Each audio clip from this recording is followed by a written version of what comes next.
Voilà, donc là j'ai donné le bio brebis. Maintenant il me faut me tenir au-dessus. Donc je vais monter, les doubler, passer au-dessus et les tenir pour pas qu'elles montent sur toute la colline. Voilà, elles vont faire des Z, comme Zoro.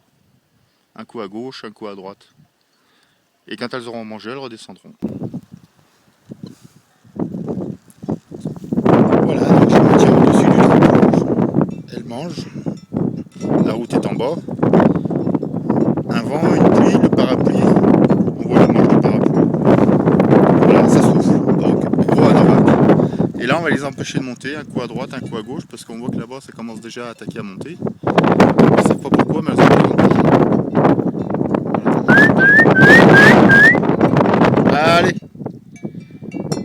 Je pousse un peu les dernières, car je sais qu'en bas, il y a un troupeau qui s'est coupé, la moitié du troupeau qui s'est coupé. Et donc, en bas, elles bombardent. Elles sont loin déjà devant. Donc, je vais essayer de les racoler un petit peu plus loin là-bas, de les regrouper. Voilà, on est passé à travers les arbres, donc elles ne se voient plus. Donc, mon travail à moi, ça va être de les regrouper un peu plus loin. Je vais les tenir pas plus haut que ce replat, sur tout le travers. Ce n'est pas la peine qu'elles aillent plus haut, car aujourd'hui elles vont piétiner, donc elles vont abîmer toute l'herbe et le relief. Donc il vaut mieux qu'elles restent en bas et qu'elles finissent de manger en bas avant d'attaquer le haut et de courir. Le fait de rester en bas et de les tenir en bas, elles vont penser à manger et non plus à courir. Si je leur laisse tout le territoire, elles seront en haut avant ce soir. Et c'est pas le but recherché du berger, c'est bien de les faire manger et de les tenir groupés. Voilà, il y a tout ça à faire manger, mais en plusieurs jours, c'est le rôle du berger. Alors là, nous sommes dans un secteur en fait qui a brûlé. Un secteur qui appartient à plein de propriétaires privés, et non pas, ce n'est pas du communal. Donc, la politesse aurait été de demander à tous les propriétaires. Mais en fait, c'est un peu de la mosaïque. Il faut faire du pointage, aller à la mairie, rechercher les propriétaires par numéro de parcelle. C'est un travail monstre. Et c'est là la perte d'énergie pour un berger, car lorsque ça a brûlé, le feu n'a pas demandé l'autorisation de passer, et il est passé quand même. Et les canadaires, 3 en l'occurrence, ont éteint le feu. Mais ils n'ont pas demandé l'autorisation, la permission d'envoyer de l'eau sur ces parcelles. Ensuite, la facture n'a pas été adressée à chaque propriétaire. Donc le fait de faire passer des troupeaux, il faut l'accepter pour lutter contre le feu et faire des économies par rapport aux canadaires et aux incendies. Le mouton est bien là pour maintenir le paysage ouvert et il faut porter plus d'intérêt pour le pastoralisme et le respect et le travail que ça invoque. Car quand ça brûle, que les maisons brûlent, c'est pas joli à voir. Je prends exemple sur Rognes, dans les Bouches-du-Rhône. Rognes, il y a beaucoup de maisons un peu éparpillées dans le massif et les pompiers sont bien embêtés pour éteindre les incendies qu'il y a autour car il n'y a plus de moutons. Rognes, il y avait en l'occurrence la maison à Jeanne Masse qui a été vendue maintes et maintes fois, mais des gens avec beaucoup d'argent se permettaient de construire dans des endroits isolés comme à Saint-Antonin-sur-Bayon. Madame Edmond de Charleroux, la femme de Gaston de Fer, a une jolie propriété. Elle ne voulait pas qu'on touche à un de ses arbres, un de ses sapins, un de ses pins. Mais là, le grand site Sainte-Victoire, pas les techniciens, mais les politiques, on lui ont demandé de faire un effort car la politique ne jouait pas en sa faveur. Il faut bien maintenir le paysage ouvert. Et les habitations, si bien dans les Bouches-du-Rhône qu'ici, doivent avoir un périmètre de débroussaillage de 50 mètres autour des habitations. Or, actuellement, elles ne sont pas respectées sur Chapaillis et Vaucluse, on le voit très bien. Mais ça se fait pas en un jour, donc ça prendra du temps. Il faut que les morses évoluent et il ne faut pas oublier que le feu peut détruire tout ça. Voilà. Et ça peut revenir, comme sur la montagne Sainte-Victoire. On sait que ça va rebrûler car il n'y a plus de moutons et plus de pastoralisme. Mais comme disent les techniciens, ce qui nous manque, c'est la date. Ils ne savent pas quand est-ce que ça va rebrûler. Voilà, donc il est 11 h, on est sous un parapluie de berger. Les brebis sont calmes, donc j'en profite pour casser une croûte. Et là, elles vont redémarrer, mais quand elles vont redémarrer, je vais les tenir de façon à ce qu'elles attaquent la descente. Bon appétit! Voilà, donc là c'est reparti. Elles tiennent plus en place, donc elles prennent toute la même direction. Elles vont attaquer à remonter encore un coup. Voilà, ça déborde un petit peu là-bas. J'envoie les chiens pour les faire partir d'en bas. Voilà. Voilà, ça va attaquer à descendre. Biquette! Ah, c'est mouillé, Biquette, hein.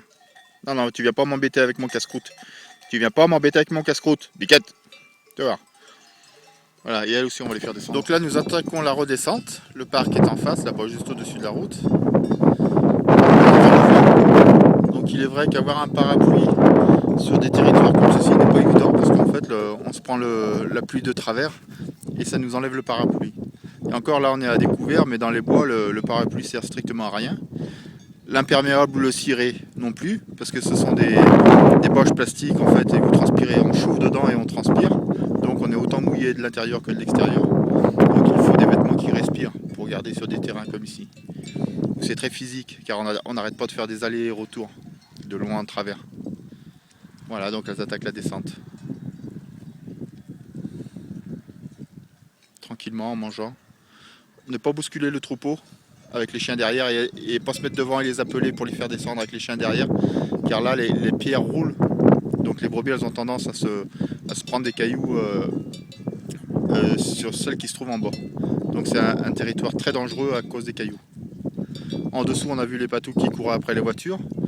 Donc le patou, c'est sa seule distraction, c'est les voitures, les cyclistes, tout ce qui est attrait à autre chose que le mouton, parce que le patou n'est pas non plus fait que pour travailler, il n'est pas non plus fait pour travailler à l'intérieur du troupeau, il peut être à l'extérieur, il peut se promener. C'est ce qui va maintenir le loup à distance, la présence des patous et l'odeur des patous.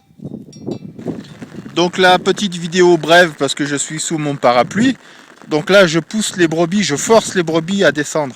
Donc voilà, je les colle avec les chiens.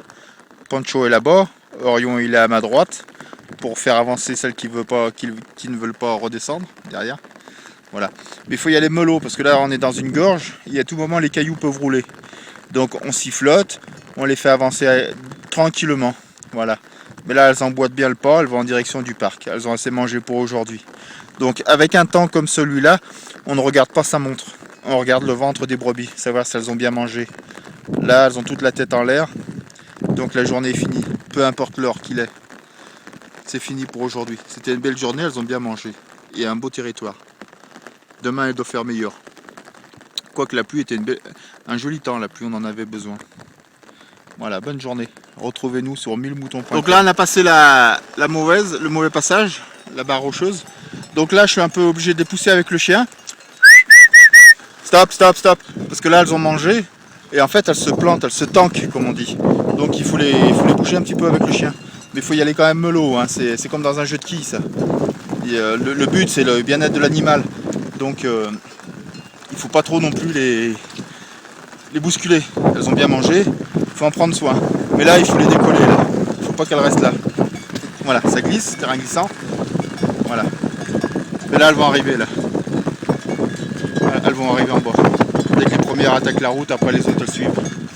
Mais là elles peuvent rester l'après-midi sous la pluie en attendant que ça passe. Mais moi je vais les envoyer au parc là-bas.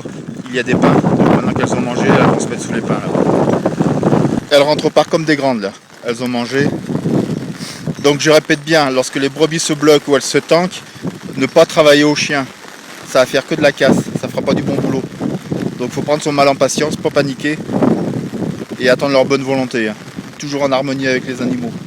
Les chiens qui commencent à être fatigués, les moutons qui ne supportent pas la pluie, et le berger qui a qu'une hâte, c'est de rentrer. Voilà, mais on a bien réussi notre journée là. Elles vont au parc toutes seules. Tout le monde coopère. Voilà, on va attendre demain des jours meilleurs. Boulette, là-bas le patou qui emboîte le pas dans le parc. Donc la chèvre derrière aussi. Une chèvre dans un troupeau, c'est un animal qui a des poils, donc qui est très sensible à la météo. Donc lorsqu'il y a de la neige dans les alpages, c'est le premier animal qui va descendre. Donc les brebis automatiquement elles emboîtent le pas. Mais s'il n'y a pas de chèvre dans le troupeau, les brebis sont capables de rester sur place dans la neige. Et là c'est assez délicat. J'en connais une bonne expérience. On a fait un héliportage à une époque à Prats au Toblerone. Sans descendre, en restant sous mon parapluie, elles sont rentrées toutes seules se mettre à l'abri. Elles n'ont plus besoin de moi là, elles ont mangé.